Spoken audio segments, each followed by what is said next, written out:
Hello friends, स्वागत है आपका हमारे चैनल इन्वेस्टमेंट के बाजार पर। आरसीएफ एनएफएल ये दोनों काउंटर्स के अंदर भारी गिरावट आई है एंड फर्टिलाइजर स्टॉक्स भी दोस्तों टिके नहीं है। लगभग सभी फर्टिलाइजर शेयर्स आज दोस्तों आपको गिरावट की चपेट में आते हुए देखने को मिले।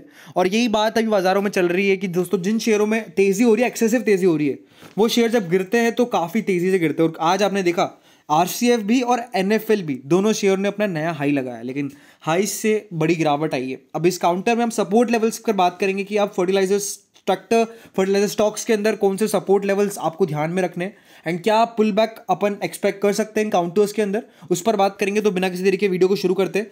सबसे पहले यहाँ पर अगर अपन बाजार की बात करेंगे तो बाजार में तो गिरावट बड़ी आई है। निफ्टी 500 पॉइंट्स गिरा हायर लेवल से, और मिड कैप निफ्टी तो दोस्तों बात ही ना करें, क्योंकि सबसे ज़्यादा जो प्रेशर रहा है वो मिड कैप निफ्टी में रहता हुआ देखने को मिला है। सबके पोर्टफोलियोज आज 6-7% गिरते हुए देखने को मिले, क्योंकि जब मिड कैप में इतनी गिरावट आती है तो डेफिनेटली यहाँ पर पोर्टफोलियोज का हाल बुरा ही रहता है। रही बात दोस्तों यहाँ पर दोनों स्टॉक्स की, तो 20 मिलियन की वॉल्यूम यहाँ पर एनएफएल में और 14 मिलियन की वॉल्यूम यहाँ पर आरसीएफ में। तो आप कह सकते हैं कि गिरावट के टाइम पर यहाँ पर वॉल्यूम में अपने को डिप देखने को मिल रहा है। रही बात यहाँ पर एनएफएल की, तो 127 का आज का इंट्राडे हाई था एंड इंट्राडे लो 108 का। तो मोमेंटम अगर आप देखेंगे तो काफ़ी भारी होता हुआ देखने को मिला है। 127 का आज ही स्टॉक ने नया 52 वीक हाई या फिर कहीं अपन ऑल आप कह सकते हैं 52 वीक हाई टच किया है। एंड यहाँ पर अगर अपन अब बात करेंगे स्टॉक के लेवल्स की, तो ये स्टॉक के इंट्राडे बेसिस के लेवल्स है। तो सबसे पहला लेवल था 127.40 का। तो आज स्टॉक का हाई अगर आप देखेंगे तो एक्जैक्टली 127 का 127.20 का है। उस हाई से स्टॉक ने एक्जैक्टली गिरावट करी है। और लोअर साइड पर 115 का जैसे ही स्टॉक ने लेवल तोड़ा, नीचे में 108 रुपये तक की जगह बनी है। यहाँ पर अगर आप देखेंगे आज का लो 108 का है।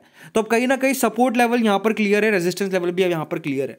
तो हाइयर साइड पर अगर अपन काउंटर्स की बात करेंगे तो हाइयर साइड पर 115 रुपये अब इस स्टॉक के लिए रेजिस्टेंस का काम करेगा। 115 रुपये के ऊपर अगर शेयर निकला तो 120 इमीडिएट टारगेट है। नीचे में अगर 108 का लेवल अब स्टॉक ने तोड़ा तो नीचे में गिरावट बड़ी हो सकती है, और वो गिरावट स्टॉक को लगभग 100 तक लेकर जा सकती है। तो ये बात का आप ध्यान में रखिएगा एंड ये support level and resistance level आप नोट करके रख लीजिएगा इस काउंटर के अंदर। प्लस दोस्तों कल खबर भी आती हुई देखने को मिली थी, यहाँ पर आप कह सकते हैं स्टेक की, ट्रेडिंग स्टेक की, जो कि 0.62% की थी, लगभग ग्रेविटन रिसर्च कैपिटल और HRTI प्राइवेट लिमिटेड की तरफ से यहाँ पर न्यूज़ आती हुई देखने को मिली थी एनएफएल के अंदर।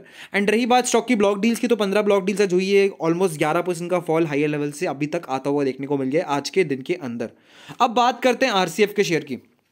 तो इस शेयर में 188 का हाई लगा आज, 190 का इसका 52 वीक हाई था, फिर ऑल टाइम हाई था। तो अभी आज तो इस स्टॉक के अंदर तो हाई नहीं लगा, बट यहाँ पर अगर आप देखेंगे तो ऑलमोस्ट हाई से ये शेयर 10% के आसपास नीचे आ चुका है। और अगर मोमेंटम की बात करेंगे तो ये स्टॉक कम चला है एनएफएल के कंपैरिजन में। एंड गिरावट की अगर बात करेंगे तो ज़्यादा तेज़ी से गिरता है।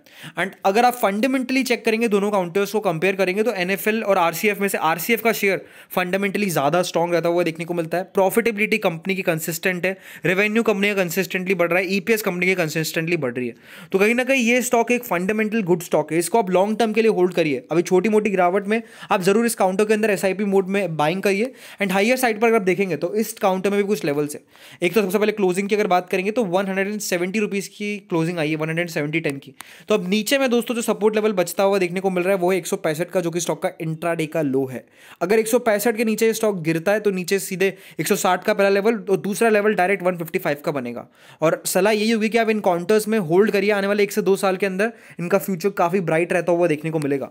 रही बात यहाँ पर ब्लॉक डील्स की, तो 12 ब्लॉक डील्स इस काउंटर में होती हुई देखने को मिली। और ओवरऑल सलाह यही होगी दोनों फर्टिलाइजर स्टॉक्स के अंदर डिप में आप जरूर बाय करके चले, but support and stop loss level का खास तौर पर ध्यान रखिए। हमने बात करी यहाँ पर एनएफएल की, जहां पर दोस्तों सपोर्ट लेवल निकल कर आया वो 108 का। एंड आरसीएफ के शेयर में 165 रुपये का सपोर्ट लेवल निकल कर आया है। तो अब इन दोनों लेवल्स को ध्यान रखिएगा। अगर ये दोनों लेवल्स जाते हैं तो नीचे में डेफिनेटली आप सोचिएगा एग्जिट के बारे में, लेकिन अगर आप लॉन्ग टर्म के इन्वेस्टर है तो सलाह यही होगी कि आप नीचे में खरीदारी करें इन काउंटर्स के अंदर, क्योंकि यहाँ पर लॉन्ग टर्म बेसिस पर रिटर्न तगड़ा देने वाली ये कंपनीज। हाइयर साइड पर अपन देखेंगे तो सबसे पहले 112 रुपये का जो लेवल आज स्टॉक ने टच किया है एनएफएल ने, तो वो लेवल आपको ध्यान रखना है। 112 रुपये का लेवल कल के दिन इंपॉर्टेंट रहने वाला है। हाइयर साइड पर 115 का ब्रेकआउट लेवल है, उस ब्रेकआउट लेवल को अगर तोड़ा तो 120 की जगह बनेगी। सिमिलरली आरसीएफ के शेयर में अगर दोस्तों 175 का लेवल टूटता है तो ऊपर साइड पर 180 की जगह बनती हुई देखने को मिलेगी। तो ये लेवल्स क्लियर होते हुए देखने को मिल गए होंगे। एंड अपने फाइनेंशियल एडवाइजर से ही सलाह लेकर खरीदारी करें। Thank you for this video.